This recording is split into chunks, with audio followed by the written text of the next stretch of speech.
Otro, otro punto que está dentro de la carrera, esto se lo decidimos mostrar con los chicos porque después se van a encontrar con la lectura de planos. eh, PID significa Piping and Instrument Diagram, y básicamente un diagrama de cañerías e instrumentos. ¿Y qué significa esto? Que ustedes van a tener que representar toda esta información en un diagrama para que ustedes puedan tener la mejor lectura de su proceso.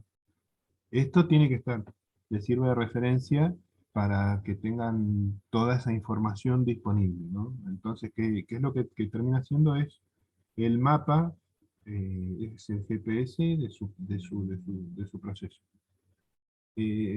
Es uno de los requerimientos del quinto nivel, ¿no? Lo que es el proyecto final, y por eso decidimos incluirlo, porque después no lo van a ver nunca más. Y de repente hay varias especificaciones, por ejemplo, dentro de lo que son las nomenclaturas de las normas ISA, que es de donde sale todo esto. Y de repente ustedes se encuentran con quinto año que no saben hacer un PNI o nunca vieron uno. Hay chicos que tienen la suerte de ir a alguna pasantía donde más o menos te hacen interactuar. Después es muy intuitivo. Eh, Hay cosas que son fáciles. Hoy no vamos a ver los lazos de control, cómo están representados, porque no están tan bien dentro de lo que es el apunte este. Les voy a buscar uno para que sea un poco más fácil y más representativo, y hablar directamente de lazos en una media hora, en la próxima clase. Sí, vamos a ver de manera genérica cómo están armados o cómo están pensados los PNID, que es distinto al PID en lo que sería la jerga de control automático. Esto es, fíjense que el PID es Piping and Information Diagram, es un diagrama que muestra el flujo del proceso en las tuberías, y así como los equipos instalados y el instrumental están, ahí vamos a ver que las líneas tienen, lo que son todas las tuberías tienen nombre y apellido según el tipo de especificación que se incluya, lo que son las series de las cañerías, ya el tipo de operación unitaria, eh, qué se mide, presión, temperatura, caudal, está todo dentro en estos diagramas. Por eso, y está enfocado básicamente en las tuberías, ¿no? Que es lo que conecta los equipos, y en los instrumentos. Eso es como que tienen que saberlo. Eso es lo principal de esto y cómo leerlo. Lo que está definido por el Instituto de Instrumentación y Control de la siguiente manera. Un diagrama que muestra la interconexión de equipos de proceso e instrumentos utilizados para controlar un proceso. Vale, o sea, con todo vamos a tener, por un lado, la interconexión de los equipos, piping, ¿no? O tuberías, y los instrumentos que están montados. Pueden ser que se utilicen para controlar, como pueden ser que no. Eso es una típica pregunta del parcial, así que anótensela. ¿Todos los instrumentos que están en un PNID son referidos a un lazo de control? No, no es necesario. En la industria de procesos, un conjunto estándar de símbolos se utiliza para preparar los dibujos de los procesos, ¿no? Ya van a ver que hay tabuladas, por ejemplo, si tuviéramos un tanque, bombas, válvulas, cañerías, puntas, bridas, ¿no? Entonces fíjense que todo esto ya viene referido y ya está dentro de lo que ya está estandarizado, ¿no? El instrumento de símbolos utilizados en estos dibujos, generalmente sistemas de instrumentación y automatización de la sociedad ISA. La ISA S 5.1. Esto está en internet. Si quieren ahondar más, cuando llegue el momento y no tuvieron la oportunidad de interactuar o tener alguno ya medio armado, ahí está toda la nomenclatura que pueden llegar a tener disponible. Esta norma se va actualizando con 2 o 3 detalles, pero ya es un estándar a nivel internacional, y es lo que van a usar de referencia para hacer los PNID. El principal esquema utilizado para el diseño de una instalación de control de procesos. Eso es lo otro para lo que está definido un PNID. Para las instalaciones de procesamiento, una representación pictórica de instrumentos claves de las tuberías y los detalles, controles y sistemas de cierre, en este caso si tuviéramos, no solamente, por ejemplo, si yo quisiera controlar un nivel, o una presión, o un caudal, sino también si, por ejemplo, tuviera un evento de, no sé, altas presiones, o altos niveles, o altos caudales, como elementos de corte, asociados a válvulas de seguridad también, ¿no? Seguridad y los requisitos reglamentarios, ¿por qué? Porque en esto, esos dos temas van medio juntos, van medio de la mano. eh, hay veces que, o sea, a nivel legislativo, a nivel legal, se les pide a la gente que diseña procesos, que los procesos sean seguros. Después, en algún momento lo van a ver de la carrera, seguramente lo ven con Juan, cómo se arman los procesos, y esto es a medida que vos vas empezando, se arma como si fuera una cebolla. ¿Y qué empieza a pasar? Empezamos a agregar barreras de seguridad hasta que lo hacemos lo suficientemente robusto, tanto para el proceso como para las personas. Y lo que es muy importante en este caso es la puesta en marcha de la formación operativa. Ahí van a ver, por ejemplo, si tuvieran las líneas, la serie, hasta qué presión podemos operar. O cómo diagramar con toda esta información, la puesta en marcha de una instalación, o el paro de una planta. Yo cuando estudiaba, cuando estaba en tercer año, cuarto año, cuando ya me empecé a dar cuenta cómo venía la mano y hacia dónde iba la carrera nuestra, eh, más que nada ya más en cuarto, eh, una de mis ilusiones era ver nacer una planta desde cero, ¿no? Desde los cimientos, de decir, bueno, hoy no hay nada, y de repente tengo una planta ya construida y la tengo que poner en marcha. Bueno, eso lo logré también, a lo largo de mi carrera. Me he encontrado con instalaciones que ya están armadas, que ya son viejas y ya están en servicio hace un montón de años, y entenderlas te sirve de información en PNID. Pero cuando vos armás una instalación desde cero, también lo necesitas. ¿Por qué? Porque te vas a ver, ahí te das cuenta si te falta algo, si tenés toda la información correspondiente, y te pone en contexto de cómo va a funcionar la planta cuando hagas que la puesta en marcha, que es el momento más crítico. Después, ya cuando salimos de ese transitorio, entramos en el estacionario, ya es un poco más de seguimiento, ¿no? Pero la puesta en marcha son muy divertidas y cansadoras.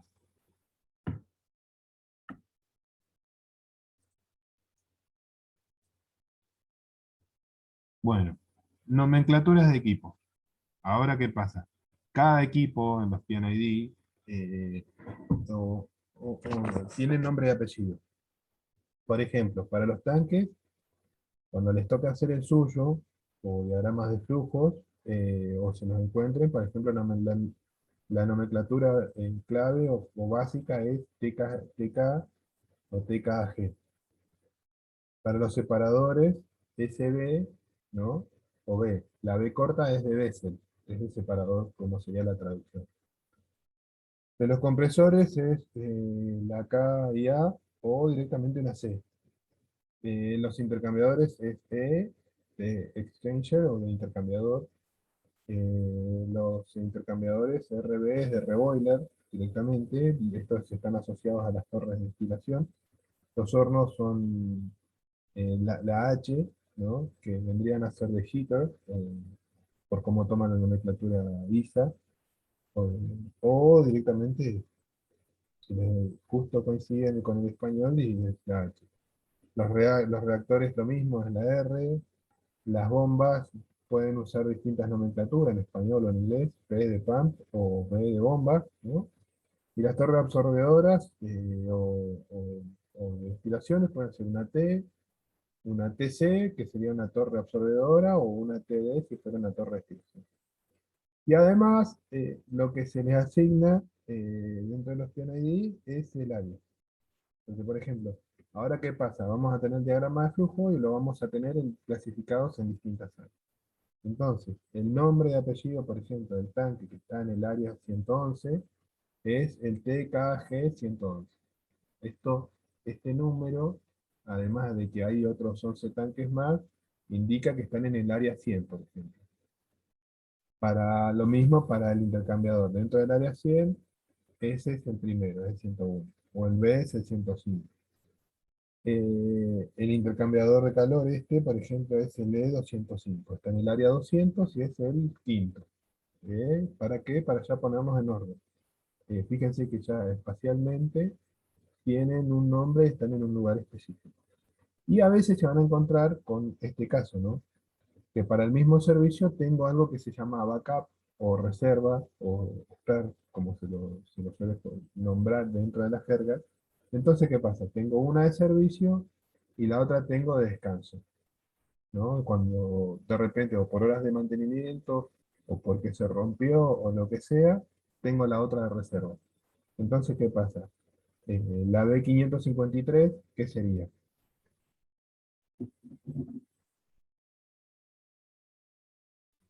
Una bomba en la zona 500 y era número 53. Exactamente. Y puede ser la A o la B. ¿Por qué? Porque está asociada al mismo servicio. Es así de sencillo. Bueno, esto, lo que les nombraba previamente, áreas o zonas. Esto, si ustedes lo ven así, ¿qué termina siendo? Un diagrama de flujo. Pero básicamente, espacialmente, así es como se distribuyen los layouts en las plantas usualmente. Se lo asigna a cada equipo por su nombre o nomenclatura o número de zonas para que va a estar asignada específica. Por ejemplo, esta es nuestra planta que si tendríamos que estudiar, ¿no? La entrada de planta es el área 100, la zona de separación es el área 200, el área de deshidratación es el área 300, y ya lo que es la salida de planta es el área 400. Y transversal a todo esto, ¿no? Tenemos siempre los servicios auxiliares. No sé si ustedes recuerdan, algunos quizás sí, otros no, si no después busquen en internet, cuando fue el evento, ¿se acuerdan del terremoto que hubo hace unos años atrás en Japón? Que terminó impactando en Chile, y que hubo un tsunami y demás.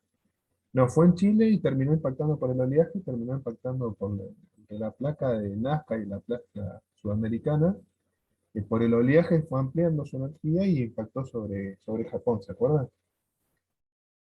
Que en Japón se prendieron fuego unas plantas de, de lo que es generación de energía, ¿no? Por energía nuclear.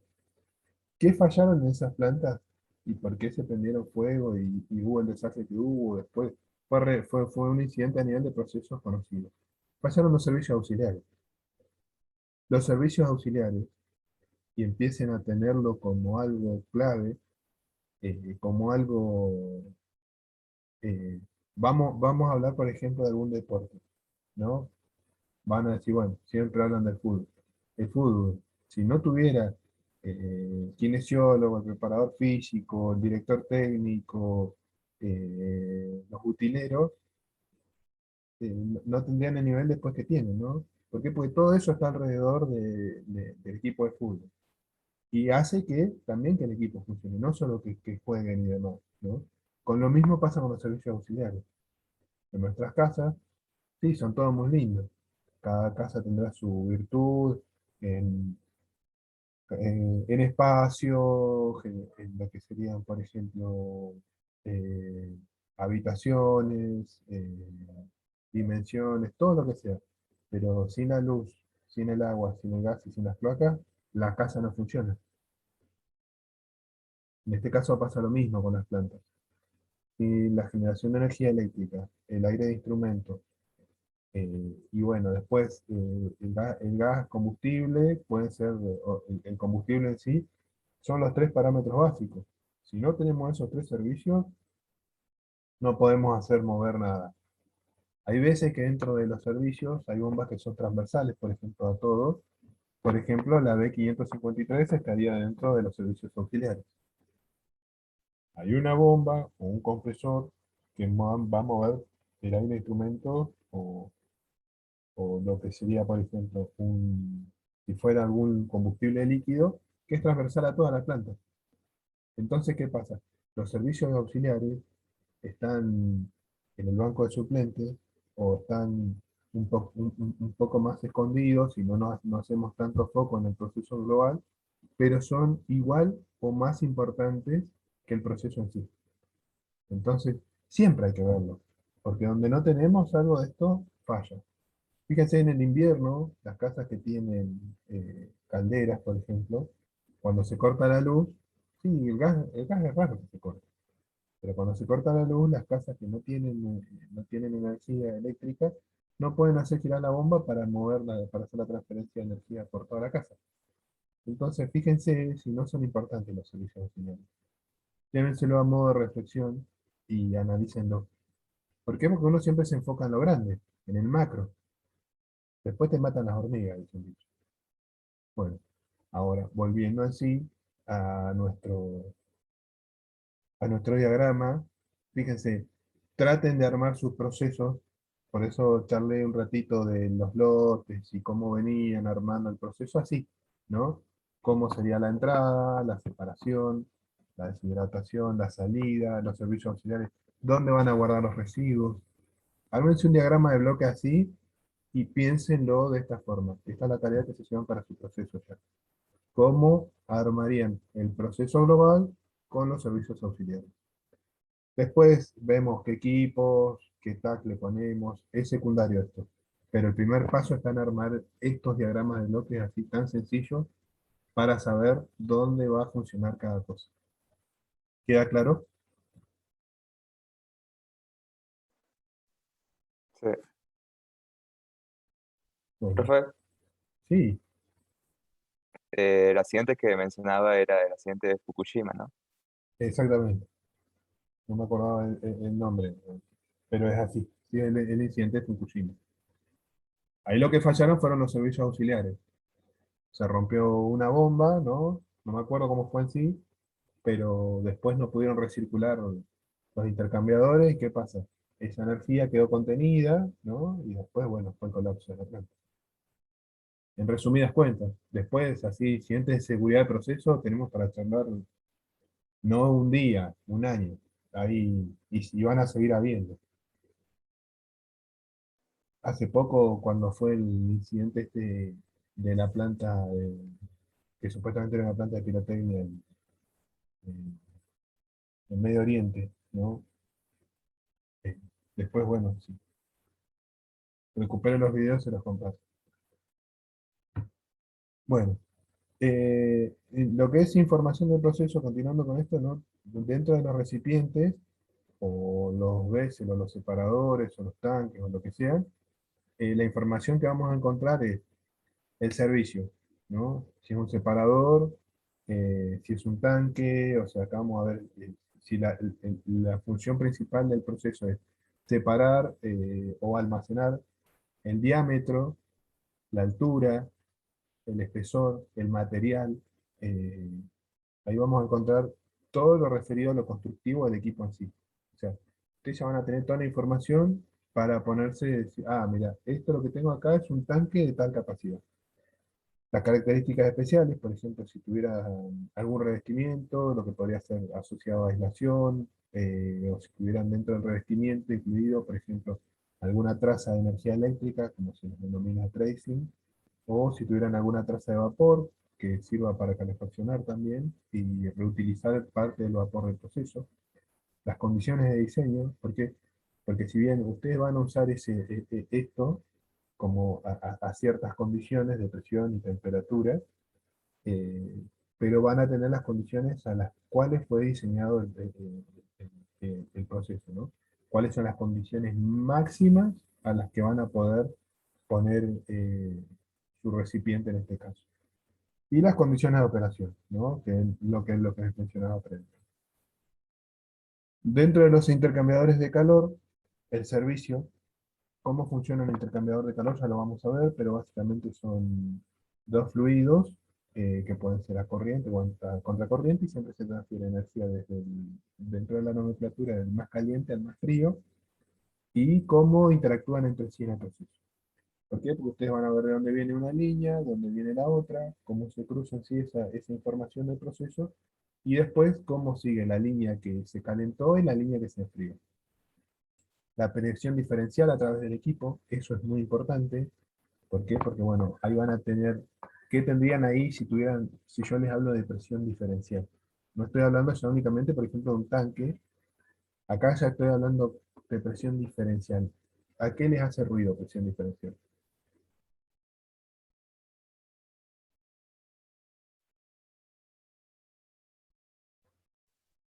A presión manométrica, Exactamente. Ahí habríamos, si hablamos de presión manométrica, entonces ¿de qué estamos hablando? de un manómetro.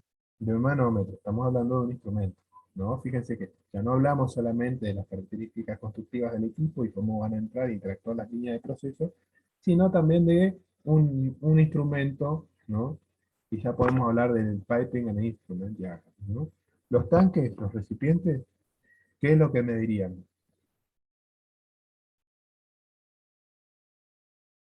¿Qué es lo principal medir en un tanque?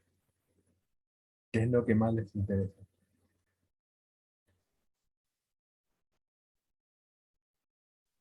El volumen. Sí, y a qué viene asociado usualmente? A un nivel, ¿no? Porque básicamente vos decís, bueno, más o menos con la constante de volumen siempre hace lo mismo, entonces porque haciendo la relación con el área y todo, ¿no? Entonces, bueno, en función de la altura del líquido vas a tener un, un volumen X. Entonces, dentro de los recipientes, dependiendo también del servicio, ¿no? Pueden medir presión, temperatura. Temperatura es menos usual, pero sí es muy usual la presión y el nivel. Los intercambiadores, fíjense, presión diferencial, el área de transmisión de calor, eso ya es un dato de diseño, la capacidad de servicio, eso, ¿por qué? Porque esto también es del punto de vista conceptual y cómo se diseñó. Después, ¿qué pasa? ¿Qué empieza a pasar? Lo que nos pasa en las cocinas usualmente, en las cocinas de nuestras casas.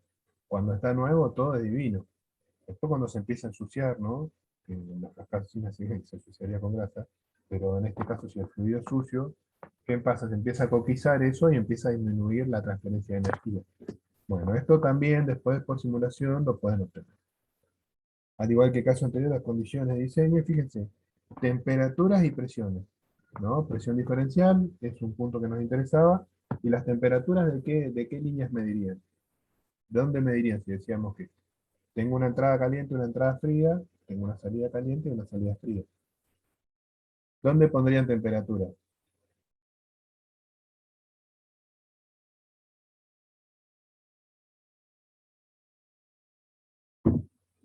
Esas termocuplas o las termovainas para tener la transferencia, para tener esa información de temperatura puntual.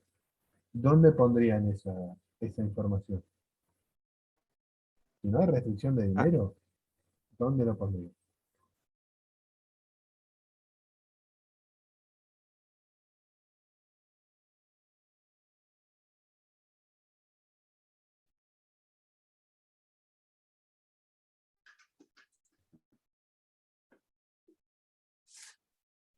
Yo si tengo plata y la puedo gastar y no tengo restricciones, pongo los 4 puntos.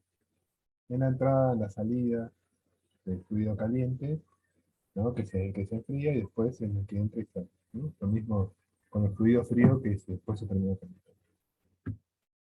Dentro de las bombas, esta información puede ser proporcionada en el diagrama de flujo o en anexos adecuados, ¿no? Servicio, tamaño, fluido, temperatura de la bomba, densidad de la temperatura de la bomba, el caudal que van a transferir, ¿no? El diferencial del diseño y el AMPA. Hay veces que le dan toda esa información dentro de los PNID o no. Cuando les toque armarlos a ustedes, pongan toda la información que tengan. Si hay otra información que no está, ahí lo ponen en la memoria descriptiva. No es necesario, pero usualmente, ¿qué terminamos haciendo? Tratando de volcar toda esta información. Ahora vamos a ver algún caso. Dentro de lo que son los compresores, esta información puede ser proporcionada en el diagrama de flujo o también en una memoria de cálculo aparte, ¿no? Una hoja de cálculo. Lo mismo a las válvulas de control, les va a pasar, ¿no? Las válvulas de globo, o las válvulas, lo que sean las controladoras de caudal, también hay una hoja específica para esas válvulas. Entonces, ¿qué pasa? Usted pone únicamente en una válvula globo. Entonces, ¿qué pasa? Servicio, número de etapas, condiciones de succión, ¿no? Porque los compresores pueden trabajar a una presión de succión y una presión de descarga. Y después, ¿cómo trabajan las distintas etapas? Los símbolos de los equipos.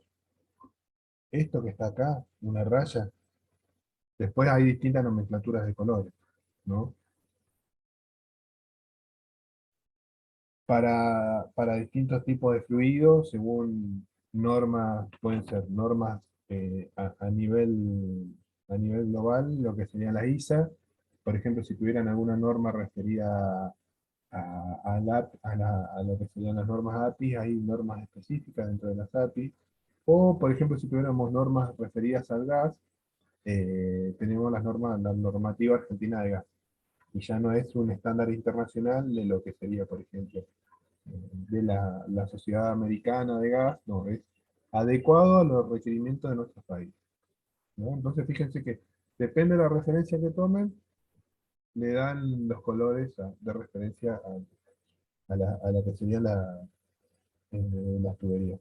En el laboratorio, por ejemplo, una de las cosas que se toman, por ejemplo, es eh, el aire de instrumentos con colores azules, el gas con un color amarillo, el agua va dentro de una tubería verde.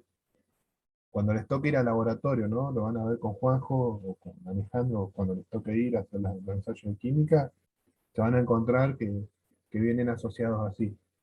Lo que serían las líneas, lo que son las tuberías. Si usaran otro tipo de fluido, por ejemplo, se utilizarían líneas de color gris. Y así hasta que, bueno, tengan toda la nomenclatura disponible. En este caso, hablábamos de aislamiento de tuberías, usualmente se representa con este símbolo. En este caso, si tuviéramos un intercambiador donde tuviéramos una doble tubería, una tubería con lo que les decía del tracing, ¿no? O con una aislación con vapor. Y bueno, acá tenemos todo lo que son reactores o autoclaves con intercambio térmico. Fíjense que acá tienen como si tuvieran unas camisas, porque esto termina siendo una camisa, pero termina siendo como si fueran unos aros. Bueno, eso es una camisa de vapor que lo que está haciendo es mantener la temperatura dentro de- de- del reactor. Esto se puede usar, por ejemplo, para hacer una cocina de, no sé, del dulce que me proponían o del jugo de uva que me proponían. Pueden usar algo así para tratar de hacerlo continuo. Dentro de lo que son los recipientes a presión, ¿no? Los separadores pueden ser horizontales o verticales, ¿no? Trabajando a distintas presiones y temperaturas, dependiendo del diseño. Las bombas se pueden poner así o pueden poner directamente una bomba. Estos son los sacos, estos si tuvieran, por ejemplo, algún tanque de gas específico, ¿no? Por ejemplo, para hacer algún encendido y demás. Estos son los muy conocidos, también los intercambiadores de calor, las columnas, ¿no? De lo que serían lechos empacados o columnas de placas o de platos, y los intercambiadores de calor. Este no lo vamos a usar tanto en el horno metalúrgico, a excepción que se dediquen dentro del proceso ustedes tengan algún crisol para hacer la fundición de algún metal. Esta es una nomenclatura más usual a lo que vamos a encontrar con el tipo de bomba, ¿no? Una bomba centrífuga, fíjense, entra y sale. En este caso vamos a encontrar una bomba reciprocante o una bomba progresiva. Hay bombas verticales, ¿no? Porque, por cómo hace la succión y cómo hace la descarga. Pero esto, lo que está acá, toda esta es la nomenclatura con la que se van a encontrar para bomba. Esto en AutoCAD, y más o menos se dan maña, lo pueden hacer, es re fácil. Los tanques, fíjense que son más fáciles, ¿no? Un tanque de techo cónico, un tanque de techo de domo, ¿no? Un tanque de techo flotante. Hay veces que los tanques no son tan grandes y se los utiliza con una subestructura, ¿no? Entonces, ¿qué pasa? Hacen el tanque y hacen la subestructura para referenciar que el tanque está en altura. Y lo que se hace por ejemplo, yo acá tengo un tanque que tengo agua con petróleo, que es lo más común que se puede llegar a encontrar. O un tanque con ciertas condiciones, de dos fases. Entonces, ¿qué pasa? Yo tomo todas las muestras y esas muestras van a una cámara o un tanque colector de drenaje. Y esto está al ras del piso, ¿no? Esto van a tener acá a nivel del piso. Esto también es muy usado y se utiliza. Dentro de los otros símbolos que tenemos, bueno, hay separadores, los habíamos visto previamente, esto es lo que serían bifásicos o trifásicos. En este caso, fíjense, cuando son trifásicos utilizan la bota, ¿no? Porque acá iría el fluido más pesado, acá iría el segundo fluido más pesado, ¿no? Por ejemplo, la segunda fase, y acá saldría el gas o el vapor. Y tenemos las esferas que se representan así. En este caso, podríamos usar cualquiera de estos dos para almacenamiento y este para ya lo que sí hablamos de alguna separación. Esta nomenclatura también se utiliza así para torres de tipo contactoras o refrigeradoras, o lo que quieran. Otra cosa que se pueden usar dentro de los procesos de ustedes son los filtros de arena o filtros canasto. Esto lo que hacen básicamente es, en algunos casos los filtros se cambian la masa filtrante, ¿no? Cuando son arenas se cambian, se regeneran, pero si no, esto es como el filtro que tenemos en la casa. Se utilizan, se saturan, se sacan, se limpian y se vuelven a poner. Dentro de los intercambiadores y otros equipos tenemos los hornos. Esto es algo que ya vamos a hablar un poco de equipos de fuego, calentadores de fuego indirecto. Estos se utilizan mucho en las plantas de gas, las regeneradoras de glicol, ¿no? Donde el glicol se regenera en la cámara superior y se acumula en la cámara inferior. Las calderas, ¿no? Que son siempre de un flujo inducido. Los aeroenfriadores se utilizan muchísimo, más que nada en lo que es la compresión del gas. Los intercambiadores de calor, o en este caso también entran los chillers, en este caso el objetivo es intercambiar en ambos casos, solamente que acá se aprovecha la energía y acá el objetivo es enfriar. Y la torre de enfriamiento, también tenemos, eh, ¿vieron las torres de los Simpsons? Que son como unos conos grandes, que tienen el átomo dibujado. Bueno, son torres de enfriamiento de flujo natural. Podemos encontrar algo más chico con esta nomenclatura. Pero lo quieren dibujar así, como un trapecio, y bueno, es parte de la nomenclatura.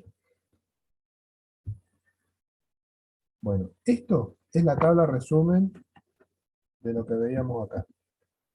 Fíjense todo esto que yo les mencionaba acá, aburrido, lo van a ver acá.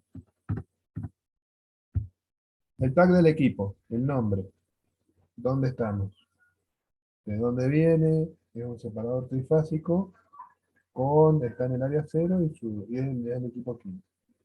Nombre del equipo, separador trifásico. Fíjense que acá hablamos diámetro interior, longitud. Entonces, ¿qué podemos sacar con esto?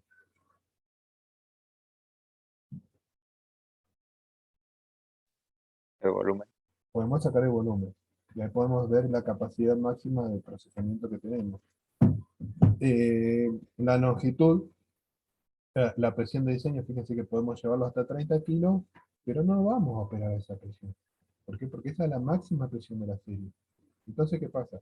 Diseñamos eso por si tenemos algún evento de alta presión no deseado. Entonces, ¿qué tenemos de referencia? La presión de operación, 3,5 kilos. ¿No? Entonces, ¿qué pasa? De repente tuve un evento de alta presión en ese equipo y puedo llegar hasta 30 kilos. Si supero los 30 kilos, puede ser que lo rompa.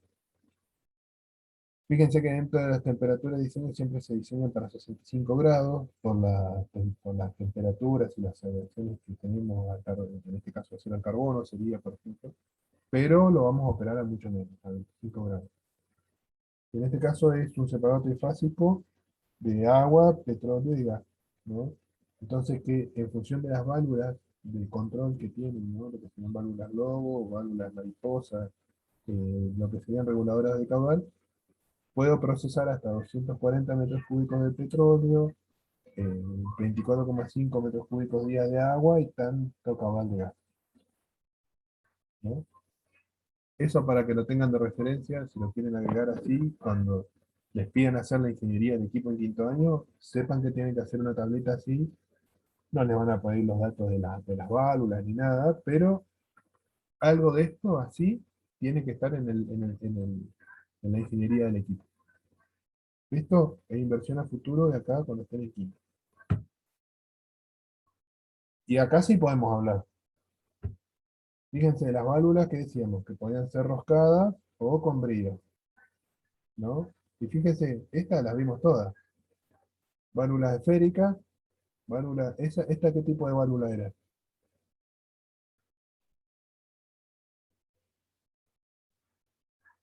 ¿Estrangulaba o regulaba caudal? Las que tenían el mango y eran ¿cómo era? Eran de Era cierre. de Sí, Ono, era un no, ¿no? Cierre, apertura claro. rápido. ¿La válvula globo para qué sirve?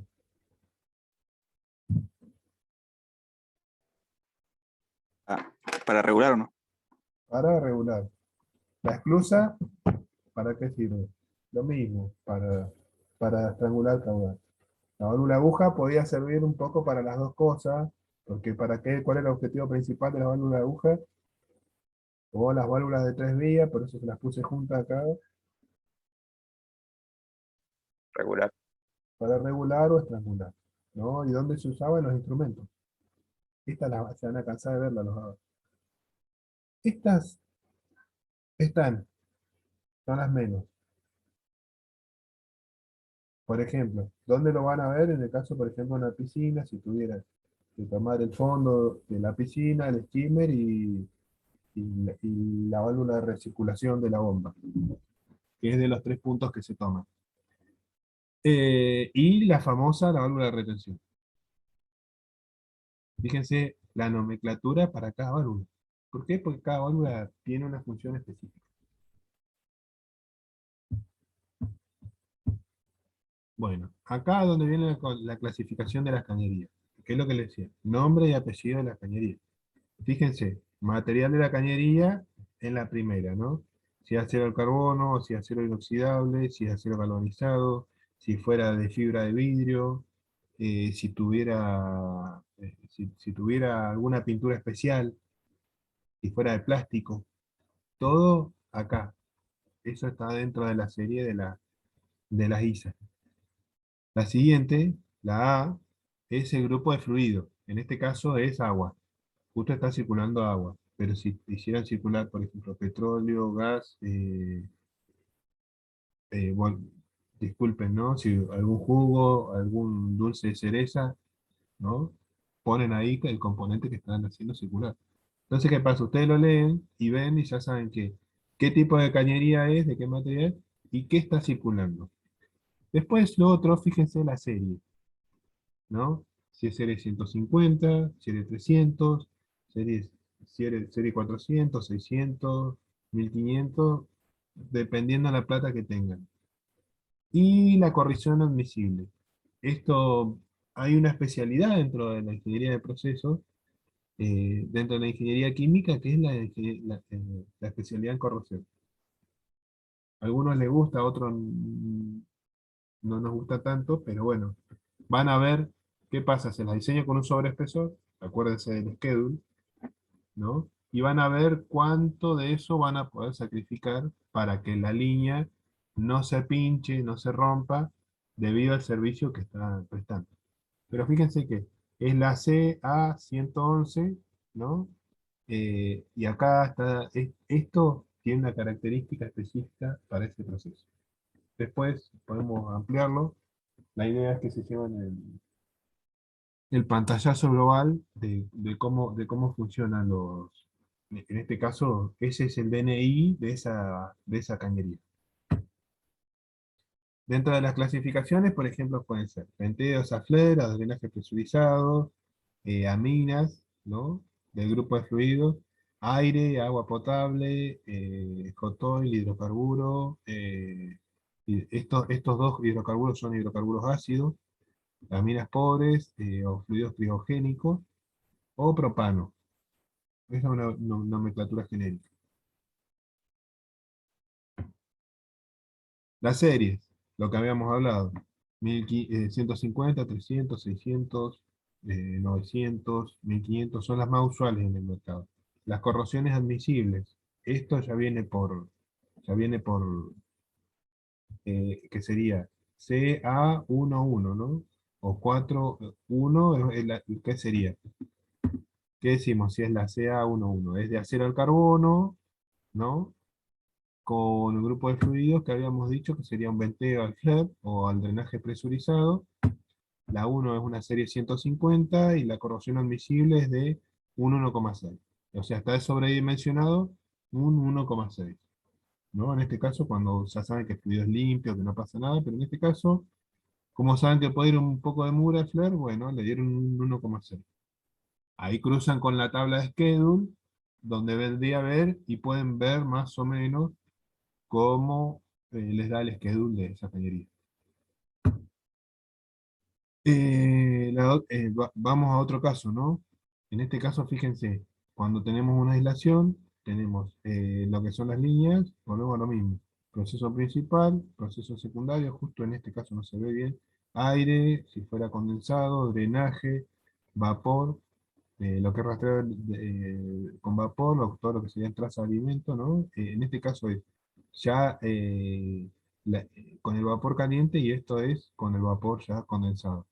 Y lo que sería el agua. Volvemos a lo mismo. Relación de la cañería, número de cañería, código de servicio y el diámetro de la línea, ¿no? En este caso, ¿qué tenemos? 2 pulgadas, ¿no? La aislación de la cañería, el número de la línea y el código de servicio. Tan sencillo como eso. En este caso, fíjense que tenemos una válvula de seguridad del tipo bridada, en este caso que es una válvula esférica. ¿Para qué? Para despresurizar ese punto. Y este es una válvula de 3 vías que se llaman solenoides. Este tipo de línea, ¿qué sería? Las que tengo acá. Aire. De aire, ¿no? Entonces, ¿qué quiere decir? Que en esta válvula de 3 vías me está sirviendo para alimentar la apertura o cierre de esta válvula. Fíjense que tengo la entrada de aire, puede ir hacia la válvula para forzar la cierre o la apertura. ¿Y qué pasa cuando ya no entra el aire a la válvula? Se va a venteo. Es tan sencillo como eso. Un solenoide funciona así. Fíjense, en este caso que tengo acá, no son de drenaje, pero son de información. Estas líneas punteadas que están acá van al sistema de control o al sistema de seguridad como información de la posición de la válvula, ¿no? Eso, esa ZCSO o ZSC es el fin de carrera que les va a decir si la información que transmite hacia el sistema de control es si estuviera abierta o cerrada la válvula. Fíjense que ya no estamos únicamente hablando de las válvulas en sí como un elemento físico, o sea, para, para estrangular o caudal o para controlar caudal, sino ya estamos empezando a hablar de información que podemos transmitir. Otro caso, estos RO que aparece, eso es un orificio de restricción. Y fíjense que tiene también.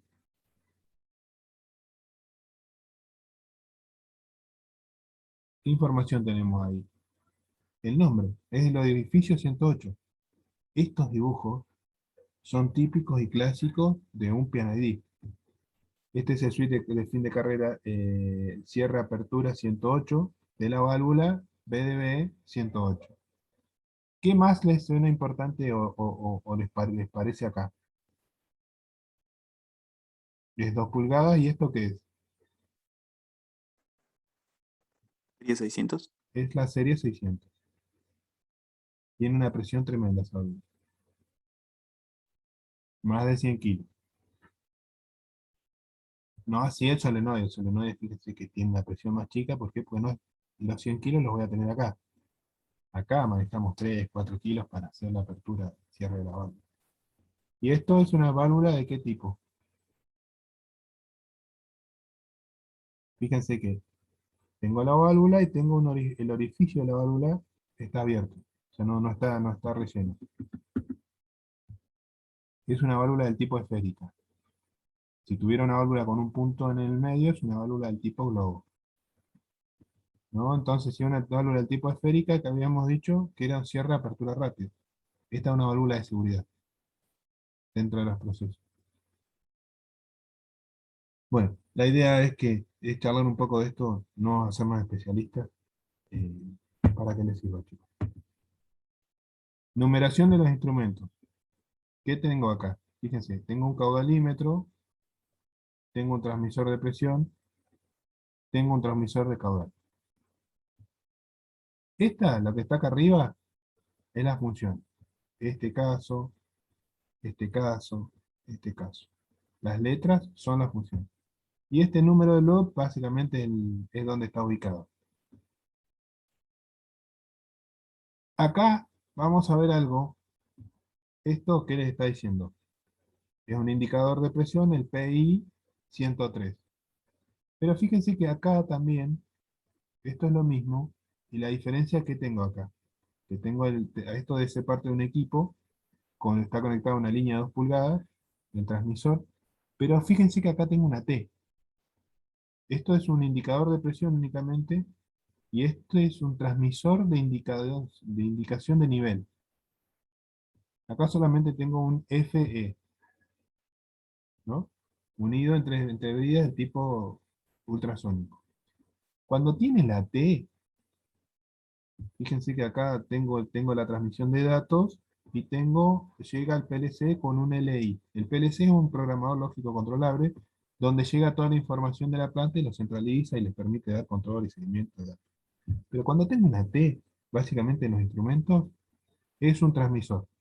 Es un instrumento que envía información hacia una computadora, que se llama PLC. Cuando tengo un PI, o solamente si lo tuviera como LI, es local, no transmite datos. Y eso sí es algo que se tiene que llevar y es algo que lo tomamos como referencia en el parcial. Si tiene una T, el instrumento, no importa si es de temperatura, presión, caudal, nivel, si tiene la T, transmite información. Si no la tiene, es solamente local. Este es lo que, si fuera un PI, este es el manómetro que podría ser, por ejemplo, de presión diferencial o puntual. Este está transmitiendo datos. Entonces, ¿qué pasa? Yo desde mi casa o desde la sala de control, donde esté, tengo la información online del proceso. Cuando son usualmente las nomenclaturas, P es de pressure, L es de level, F es de flux, T es de temperatura. Más de eso no necesitan saber ya para entender cómo viene la mano con lo que es la información referida a los instrumentos. Este caso que habíamos dicho era el PI. Esto que están viendo acá es el manómetro de Bourdon que vieron. El relojito, como se le suele decir en el campo. ¿Qué información les da ese instrumento? ¿Transmite datos? Vamos a empezar de ahí. ¿O no transmite datos? Es solo local. Es local, ¿no? Porque no tengo la T, básicamente. ¿Y, y qué rango de operación tengo?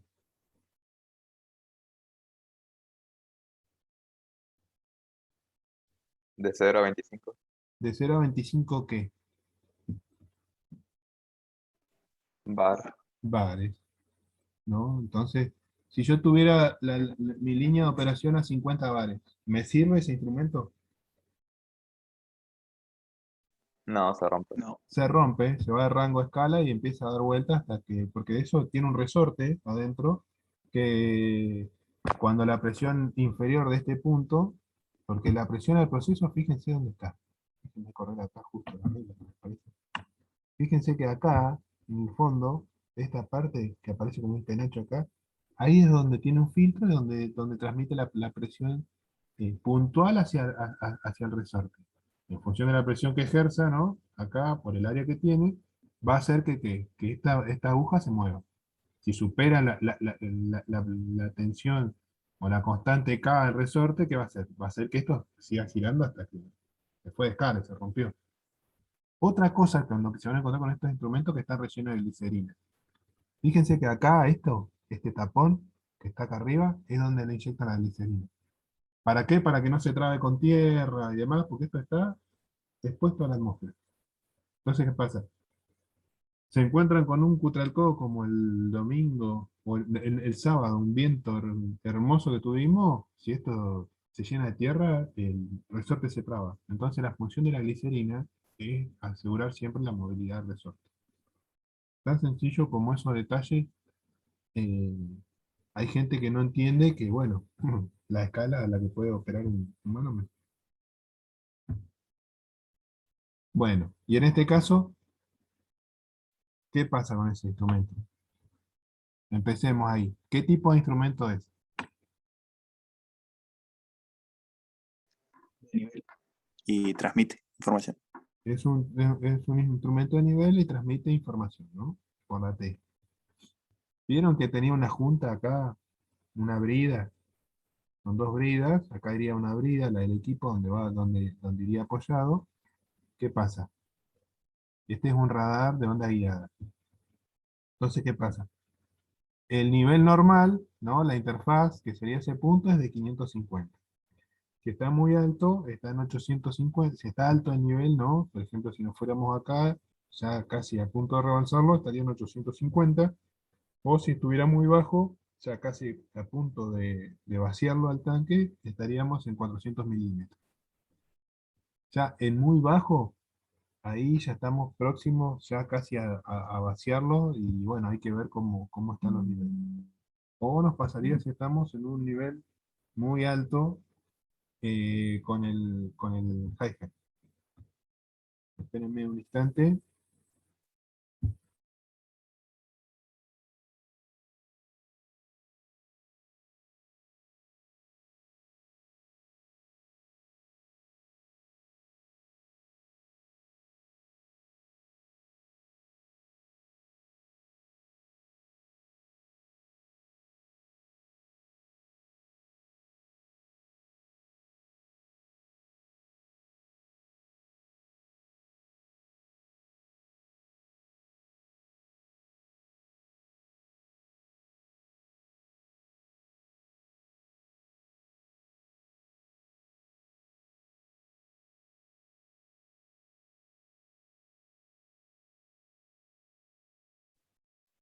Bueno, fíjense que en este caso tiene que estar vinculado a este caso, ¿no? Hacia dónde llegaría la información al PLC.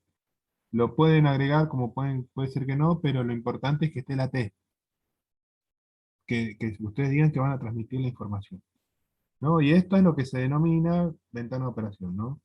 El nivel máximo, el nivel de operación deseado, el máximo, el mínimo. Ahí vuelvo, ¿no?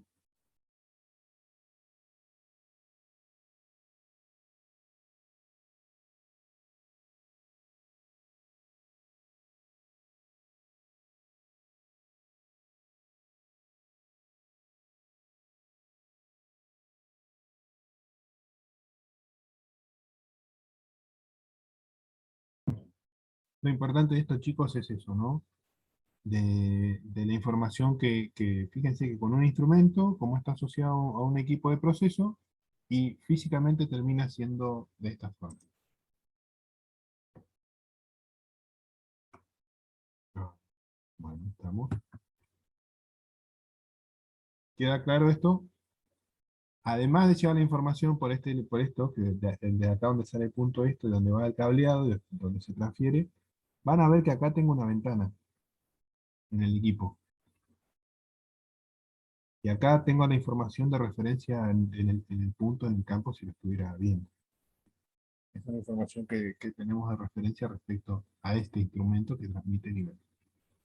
¿Queda claro? Sí, Bueno.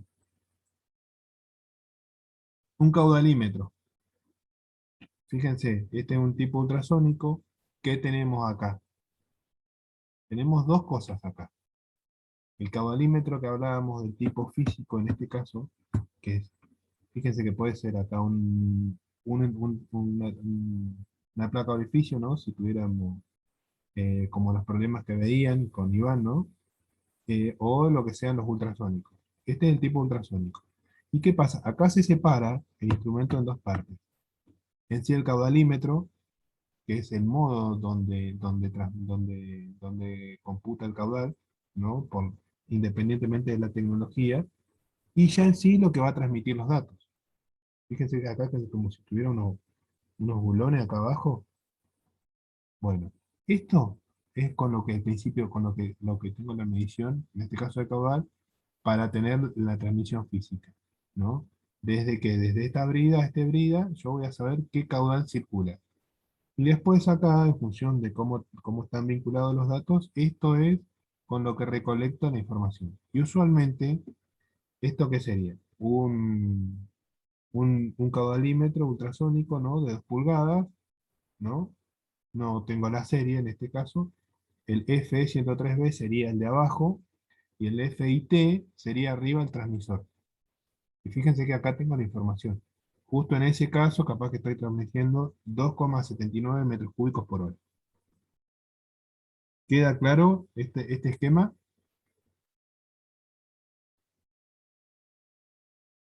Fíjense que tengo integrados los dos. O sea, puedo tener la transmisión local, como puede ser que no. Fíjense, este es un híbrido entre las dos versiones anteriores. ¿Está claro? Eh, Bueno. Y hasta acá llegamos, porque esto se empieza a enroscar un poco con el tema de los lazos de control. Con los lazos de control voy a buscar unos lazos de control específicos para que vean cómo con las distintas presiones y temperaturas, pero si lo quieren leer, para ir adelantando algo, vamos a dedicar la primera media hora del jueves eh, para charlar únicamente de lazos de control. Después ya charlamos de destilación y demás.